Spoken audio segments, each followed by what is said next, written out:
اعوذ باللہ من الشیطان الرجیم بسم اللہ الرحمن الرحیم السلام علیکم ورحمۃ اللہ وبرکاتہ۔ دوستو، جس طرح آپ کو پتہ ہے کہ ہم نے یہ چینل جو ہیں یہ صرف عملیات سیکھنے کے لیے اور اس کے ہر پہلو سے پردہ اٹھانے کے لیے بنایا ہے۔ اس سے پہلے ہماری ایک ویڈیو جو حصارات کے بارے میں ہم نے پوسٹ کی تھی، تو اب اس کا جو دوسرا قسط ہے وہ ہم یہاں پر چلہ کشی کے بارے میں آپ کو بتائیں گے کہ چلہ کشی کیا ہے اور اس کے کیا لوازمات ہیں اور اس کے کیا شرائط ہیں، تاکہ اگر آپ کا ارادہ ہو عملیات میں قدم رکھنے کا تو آپ بآسانی چلہ کشی سمجھ کر آپ چلہ کشی کر سکیں اور اس میں آپ کو رجت بھی نہ پڑے۔ دوستو، عملیات میں قدم رکھنے سے پہلے اگر آدمی کے حصارات مضبوط ہو اور طاقتور ہو تو اس کے بعد اس کو چلہ کشی کی ضرورت ہوتی ہے۔ چلہ کشی کیا ہے؟ چلہ کشی کسی بھی عمل کی روحانیت سے جب آپ مدد لیتے ہیں تو اس کو چلہ کشی کہتے ہیں، اور اس کے لیے علماء فن نے، علماء عملیات نے اس کے لیے مختلف تدابیر اور مختلف طریقے بتائے ہیں۔ چلہ 3 دن کا بھی ہوتا ہے، 11 دن کا بھی ہوتا ہے، 21 دن کا بھی ہوتا ہے، 41 دن کا بھی ہوتا ہے اور 40 دن کا بھی ہوتا ہے۔ چلے کا اصل مفہوم جو ہے وہ 40 دن ہے، لیکن یہاں پر ہم جو مطلب لیتے ہیں کسی ورد کو اتنی تعداد میں پڑھنا کہ اس کے مواکلات، اس کی روحانیت ہماری طرف متوجہ ہو جائیں، تو اس کو چلہ کشی کہتے ہیں۔ جس طرح دوستو آپ نے دیکھا ہوگا کہ مختلف لوگ عملیات کی دنیا میں آ گئے، اگر ہم ان سے رابطہ کرتے ہیں وہ ہمارا کام نہیں کر سکتے۔ کیا وجہ ہوتی ہے؟ بس دوستو، وجہ یہی ہوتی ہے کہ وہ جو چلہ کشی ہوتے ہیں اس سے کتراتے ہیں، وہ نہیں کرتے، بس کوئی کتاب اٹھا کے اس سے عملیات کرتے ہیں۔ پھر کسی کو تو فائدہ ہو جاتا ہے، مگر بہت سے لوگ ایسے ہوتے ہیں کہ اس شخص سے بیزار ہو جاتے ہیں۔ تو دوستو، چلہ کشی ایک لازمن جز ہے۔ اگر آپ واقعی عامل کامل بننا چاہتے ہیں تو آپ نے اس سے گزرنا ہوگا، اور ضرور گزرنا ہوگا، کیونکہ جب تک آپ ایک فن، ایک علم سیکھیں گے نہیں تب تک آپ کو اس کی سمجھ نہیں آئے گی۔ تو چلہ کشی مختلف قسم کی ہیں۔ اس کے لوازمات یہ ہیں: اول تو آپ کو علیحدہ کمرے کی ضرورت ہوتی ہے، تاکہ چلہ کرتے وقت یا پھر کوئی بھی پڑھائی کرتے وقت اس کمرے میں دوسرا کوئی بندہ نہ آ سکے۔ اب دوستو، یہاں پر آپ ایک بات یاد رکھیں، بہت زیادہ بلکہ بہت کم لوگ ایسے ہیں جو اس کے بارے میں جانتے ہیں، اور بہت زیادہ لوگ ہیں جو اس کے بارے میں بتاتے بھی نہیں ہیں۔ الٹا ہماری جو روحانیت ہوتی ہیں وہ ختم ہو جاتی ہیں۔ آپ جب بھی چلہ کشی شروع کریں، جس کمرے کا آپ انتخاب کریں وہاں پر یہ چیزیں نہیں ہونا چاہیے: کوئی بھی جاندار کی تصویر، حیض اور نفاس والی عورت کا داخلہ، ٹھیک ہے، چھوٹے بچوں کا آنا جانا، یہ چند باتیں یہاں پر نہیں ہونا چاہیے۔ اس طرح ایک چند اور بھی ہیں، جس طرح اس کمرے میں آپ گانا بجانا نہیں کر سکتے، آپ اس میں جھوٹ وغیرہ کی محفل نہیں سجا سکتے۔ مطلب کہ عملیات کے لیے جب بھی آپ عملیات کے میدان میں قدم رکھیں تو سب سے پہلے اپنے لیے ایک علیحدہ کمرہ بنائیں جس میں یہ چیزیں نہ ہوں۔ تو دوستو، دوسرا جو اس کا شرط ہے، بعض اعمال ہوتے ہیں معقلات کو قابو کرنے کے لیے یا بامعقل عمل کرنے کے لیے، تاکہ آپ باطنی طریقوں پر معقلات کو اپنے ہاتھ میں کر کے ان سے کام لے سکیں۔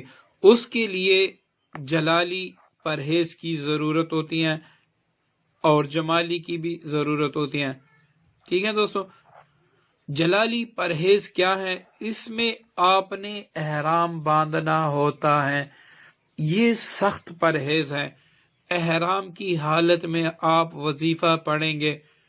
40 دن آپ اس کمرے سے سوائے وضو کے یا پھر قضاء حاجت کے لیے آپ نکل سکتے ہیں. غسل فرض ہوا تو اس کے لیے آپ نکل سکتے ہیں، غسل کر سکتے ہیں.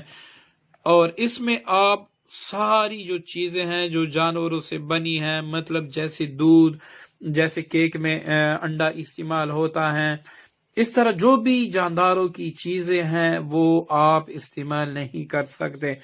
ایون یہاں تک کہ آپ جائے نماز بھی وہ استعمال نہیں کر سکتے جو بیڑ کے اون سے بنایا جاتا ہے. آپ نے صرف احرام باندھ کر بنے ہوئے چنے کانا ہوں گے، کیونکہ گندم میں بھی وہ جو ہوتے ہیں نا کبھی کبھار چھوٹے چھوٹے سے وہ بن جاتے ہیں جو آٹا پیسنے کے ساتھ اس میں آ جاتے ہیں، تو اس میں بھی یہ ڈر ہوتا ہے کہ ایسا نہ ہو کہ وہ اس میں شامل ہو اور آپ کی چلے کی تاثیر ختم ہو. تو جلالی پرہیز میں نہ آپ ہم بستری کر سکتے ہیں، ایک ہی احرام میں آپ رہیں گے. وظیفے کے علاوہ آپ کا روزہ بھی ہوگا، اور یہ ہے کہ وظیفے کے دوران تو آپ وظیفہ پڑھیں گے، اور باقی جو دن یا پھر رات ہوگی اس میں آپ درود پاک پڑھیں گے. کم آپ سوئیں گے، کم آپ کھائیں گے، اور جو ضروری بات ہوگی وہ صرف آپ کریں گے، باقی باتیں آپ نہیں کر سکتے. یہ کس چلے میں؟ یہ جس چلے میں آپ موکلات یا جنات یا پریزاد کو حاضر کرتے ہیں، ٹھیک ہے، اس کو اپنے قابو میں کرتے ہیں، یا پھر با معقل کوئی عمل آپ کرتے ہیں، تو اس کے لیے آپ نے یہ ضرور کرنا ہوگا. اس کے علاوہ اگر آپ کریں گے تو یہ عمل الٹا آپ پر آئے گا. ٹھیک ہے دوستو، یہاں تک تو آپ کو سمجھ آ گیا. تو دوستو اس کے بعد میں سورہ مزمل شریف کی زکوٰۃ ادا کرنا چاہتا ہوں تاکہ میں اس کی روحانیت سے فائدہ لوں، یا پھر اسی طرح مختلف اللہ تعالیٰ کے نام ہیں جن سے آپ فائدہ لے سکتے ہیں. تو اس کے لیے جمالی پرہیز کی ضرورت ہوتی ہے. دوستو جمالی پرہیز میں بھی آپ ہم بستری نہیں کر سکتے، لیکن ہم آپ کو بتا دیں کہ ہم بستری کرنے سے انسان کے خیالات منتشر نہیں ہوتے، تو اس لیے ہم اس کو تو نہیں روکتے. باقی پیاز، لہسن اور بازاری مٹھائیاں یہ بالکل آپ پر بند ہوں گی. پیاز اگر سالن میں ہے، پکا ہوا ہے، کچا نہیں ہے، آپ کھا سکتے ہیں، لیکن آپ سالن میں پکا کر بھی نہیں کھا سکتے. بازاری جو مٹھائیاں ہوتی ہیں وہ بالکل آپ پہ بند ہوگی، کیونکہ پتہ نہیں ہوتا کہ انہوں نے کس انداز سے پکائی ہے، اس میں کیا کچھ گرا ہے، نہیں گرا. تو اس طرح آپ کو کچھ پتہ نہیں ہوتا، اس کے کھانے سے آپ کی زبان کی تاثیر ختم ہو جاتی ہیں. تو یہ جمالی پرہیز بس صرف یہیں تک ہے.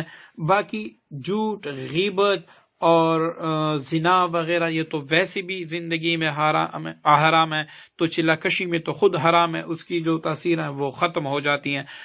گانے بجانا سننا اور یہ سارا کچھ، گانے بجانے کی محفل میں جانا، ڈانس کلبوں میں جانا، اس طرح کے فضول لغویات میں شرکت کرنا، تو یہ سارے چلہ کشی کی تاثیر کو ختم کر دیتے ہیں. تو دوستو یہ لوازمات ہوئے. اگر آپ باعقل چلہ کشی کریں گے تو وہ آپ ان پر جو ہے نا آپ نے پابندی کرنے ہوگی.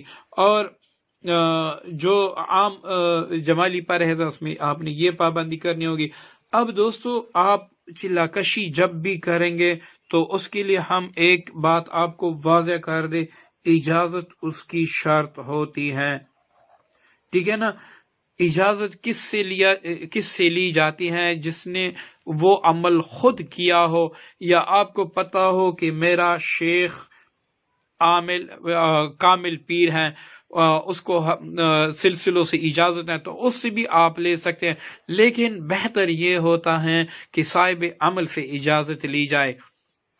دوستو اجازت لینا شرط ہے، اس کے بعد آپ کسی بھی آیت یا کسی بھی چیز کی زکوٰۃ ادا کریں گے تو صاحب اجازت آپ کو اس کے طریقے بھی بتائیں گے کہ آپ اس طریقے سے کریں، اور مکمل آپ کو گائیڈ بھی کریں گے کہ یہ چلہ آپ کا اتنا دن ہے۔ لیکن دوستو چلہ 3 دن، 5 دن، 7، 11، 21، ٹھیک ہے نا، اس طرح 41 دن، ان دنوں کی چلے ہوتے ہیں۔ اور کسی بھی چلہ کشی میں اگر آپ کسی آیت یا اس کی زکوٰۃ ادا کرتے ہیں، اس کو آپ نے کیسے جانا ہوگا، انشاءاللہ ہمارے ساتھ رہیے گا، اگلی ویڈیو میں ہم آپ کو بتائیں گے۔ دوستو ہماری ویڈیو شیئر کرتے جائیں، اور اگر ابھی تک آپ نے ہمارا چینل سبسکرائب نہیں کیا تو اس کو سبسکرائب کریں، اور ضرور اور بالضرور اپنے دوستوں کے ساتھ بھی شیئر کریں۔ السلام علیکم ورحمۃ اللہ وبرکاتہ۔